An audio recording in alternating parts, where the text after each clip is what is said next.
Welcome to everyone for the second anniversary of celebrating the fact that we continue to remember the 48 victims in Lac-Mégantic who died in the oil explosion. These are the list, the list of each person who was a victim then.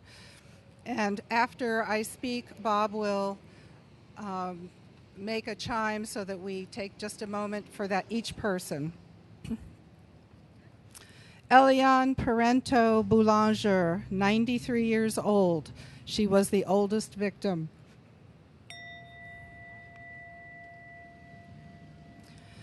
Frédéric Boutin, 19 years old, who lived nearby. Kathy Clozialt, 24 years old. She had just moved to Lac-Mégantic to open her physiotherapy clinic. Elodie Turcott, 18 years old. Yannick Bouchard, 36, also lived nearby. Corinne LaFontaine, 35 years old, an administrative assistant, and her husband Pascal, leaving 2 children. Maxime Dubois, 27 years old. Melissa Roy, 29 years old. Yves Boulet, 51. He was the drummer in the band. Karine Champagne and her partner Stéphane Boldoc were celebrating his birthday at the Music Cafe when it was exploded and went up in flames. Gaëtan Lafontaine, 33, and his wife Joan Termel, 29. She was a graphic designer. They left 2 children. Wilfred Ratch. Roger Paquette, 61 years old. Joanne Lapointe, 20-year-old waitress. Guy Bulldog, 43-year-old musician from Montreal with a 20-year career playing music, leaves 2 children. André Anne Sevigny, 26. Diane Bizier, 26. David Lacroix Boudouin, 27-year-old steeplejack. Marie-France Boulet. Marianne Poulin, 23 years old. Geneviève Breton, 28-year-old singer. Her first album was due to be released the week after the fire. Matthew Pelletier, 29-year-old high school math teacher, leaves a wife and a 3-year-old child. Sylvie Charon, 50 years old. Henriette La Tulipe, a 61-year-old aesthetician. David Martin, 36, and his friend Michael Jr. Garten, 33. They both perished together. Garten was the father of 2. Jean-Pierre Roy, 56 years old. Jean-Guy Vallieu, 32. Lucy Vadnais, 59, ran the town daycare center. Jacques Giraud. Natachat Gaudreau, 41-year-old mother of 2. Kevin Roy, 29. Eric Pepin Lajeunesse, 28 years old. Talitha Kumi Begnash, age 30, perished with her daughters Alyssa, age 4, and Bianca, age 9. Stéphane Lapierre, 45. Marie-Noël Fauché. Martin Rodrigue. He was a stonecutter working as a sound tech for the band on the night of the explosion. Raël Cousteau, 57.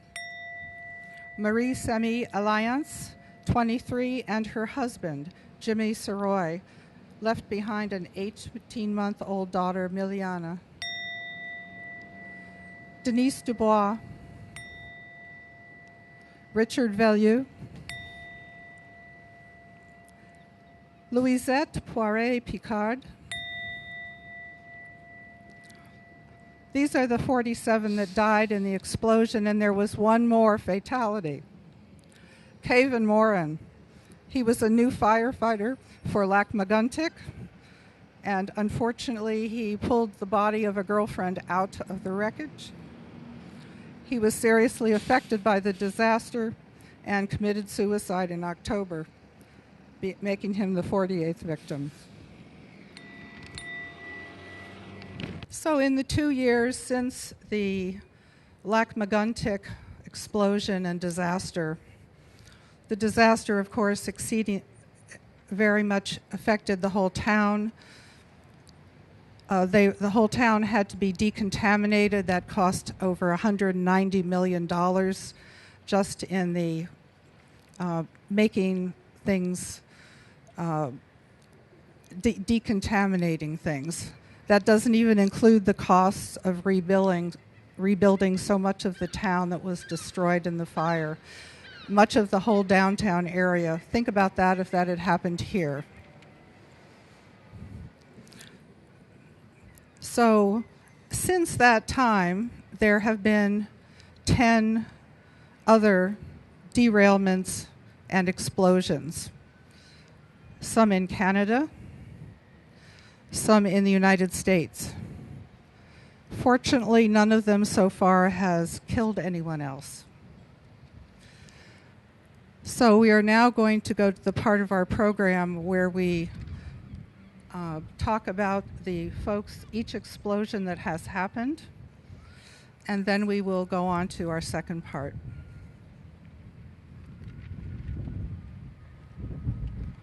Lac-Mégantic, Quebec, July 6, 2013.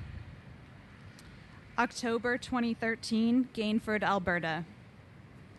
November 2013, Aliceville, Alabama. December 30th, 2013, Castleton, North Dakota. January 7th, 2014, in Canada. April 30th, 2014, Lynchburg, Virginia. February 4, 2015, Dubuque, Iowa. February 14th, 2015, Timmins, Ontario. February 16, 2015, Charleston, West Virginia. March 5th, 2015, Galena, Illinois. Three things. One, like the driverless train accelerating toward the unsuspecting town of Lac-Mégantic, our exploitation of fossil fuels has itself continued to accelerate, notwithstanding that tragedy. Carloads of crude oil from the Bakken shale deposits of North Dakota and the tar sands of Alberta have grown from a few hundred a year 5 years before Lac-Mégantic to hundreds of thousands a year presently. We are out of control. Two, if the tragic consequences of an oil train explosion 2 years ago in Lac-Mégantic were terrifying, what manner of tragedy awaits us if we continue our headlong rush, like a driverless train, to extract and exploit oil, coal, and natural gas? I know of one such tragedy.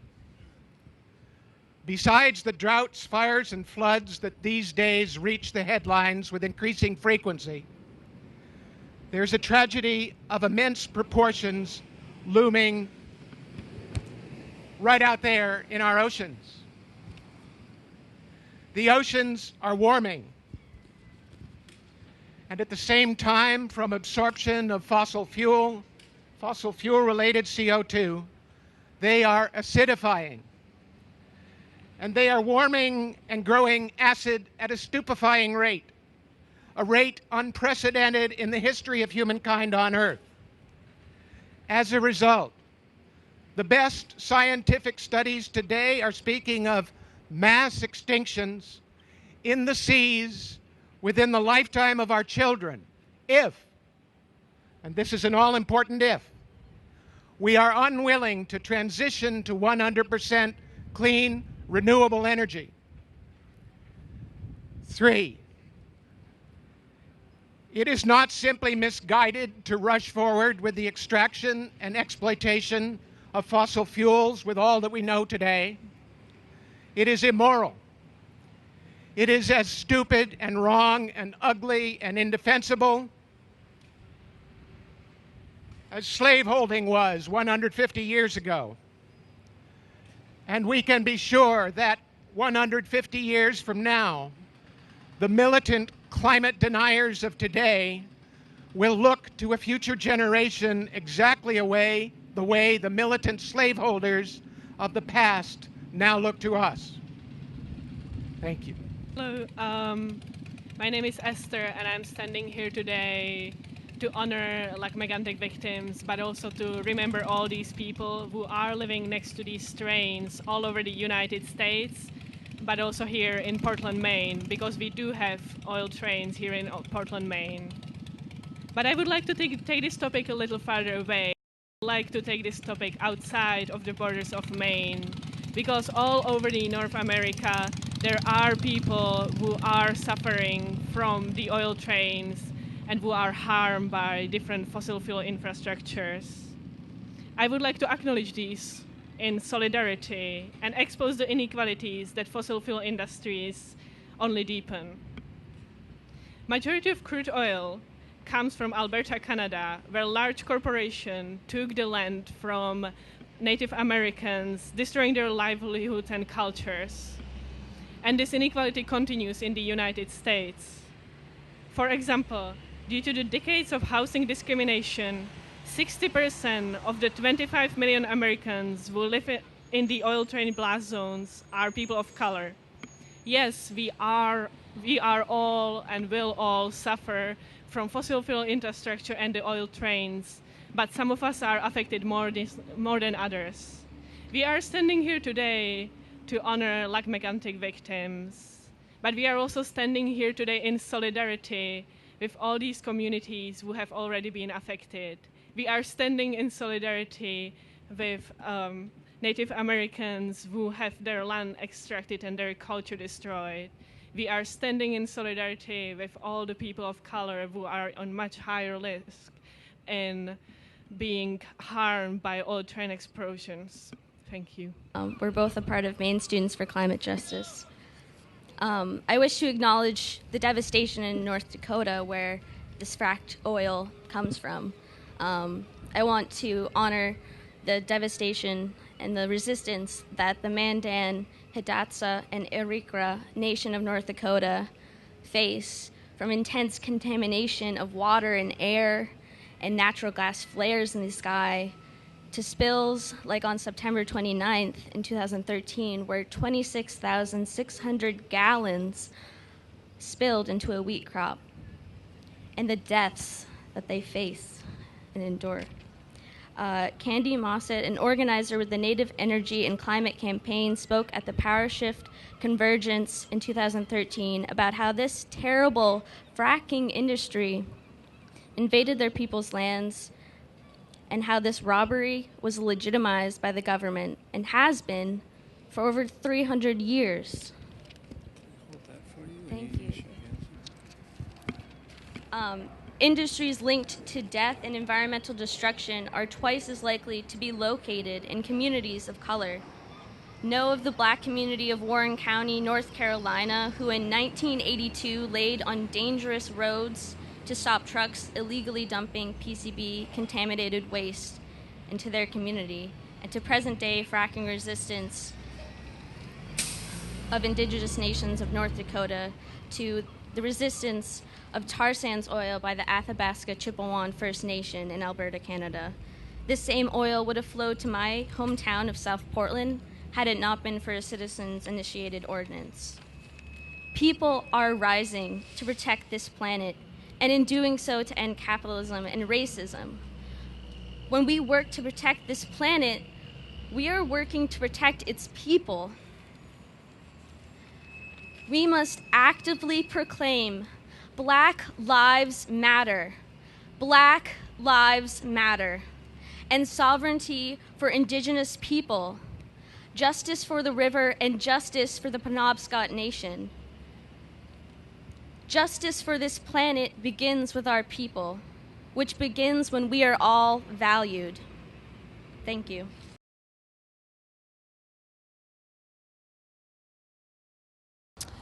On July 6th, 2013, a freight car containing 72 tank cars of crude oil that originated from the Bakken Formation runs away while unattended and derails in Lac-Mégantic, Quebec. Several cars explode, resulting in 42 confirmed dead and 5 missing and presumed dead. More than 30 buildings in the town's center, roughly half of the downtown area, are destroyed. It is the deadliest rail disaster in Canada since the St. Hilaire train disaster in 1864. And I'm October 19th, 2013, Canada. A Canadian National Railway freight train with 13 cars carrying crude oil and liquefied petroleum gas derails west of Edmonton, Alberta. Local residents are evacuated in Gainford, Alberta, located 53 miles from the capital. A fire results, no one was injured.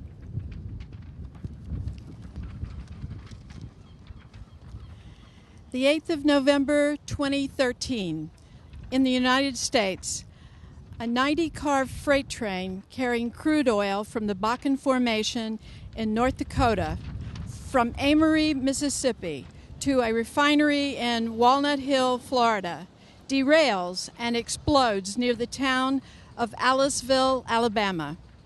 The flames, which shot upward 300 feet high, were left to burn themselves out. There were no fatalities or injuries.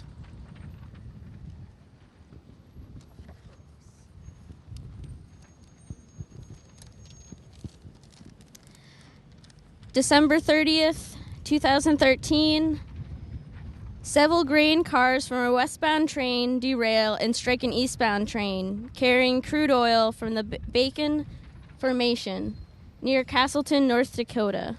Several crude oil cars explode, resulting in large clouds of toxic black smoke, which forced an evacuation of the area.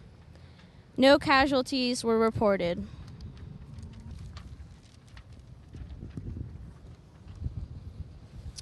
January 7th, 2014, in Canada, a Canadian national train carrying crude oil and propane derails near Plaster Rock, New Brunswick, and burns for days.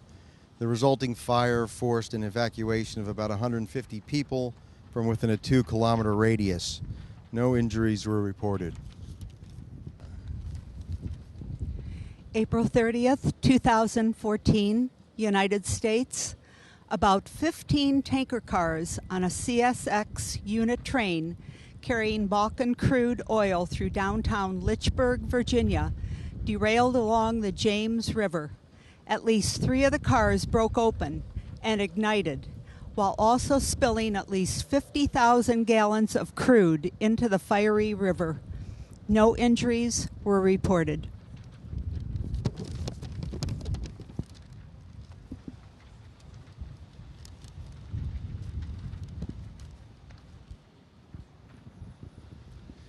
The 4th of February, 2015, in the United States. A Canadian Pacific Railway freight train derailment in nearby Dubuque, Iowa, spilled ethanol fuel when 3 cars plunged into the Mississippi River, and another 3 cars, of the 11 which derailed, caught fire. Dubuque, which is 14 miles to the northwest of Galena, has almost 60,000 inhabitants. No reported injuries and no evacuations. February 14th, 2015. A Canadian National Railway train heading from Alberta to eastern Canada derailed 50 miles south of Timmins, Ontario, resulting in an inferno and an oil spill. 29 railway cars in the 100-car train derailed. 7 caught fire. No injuries were reported.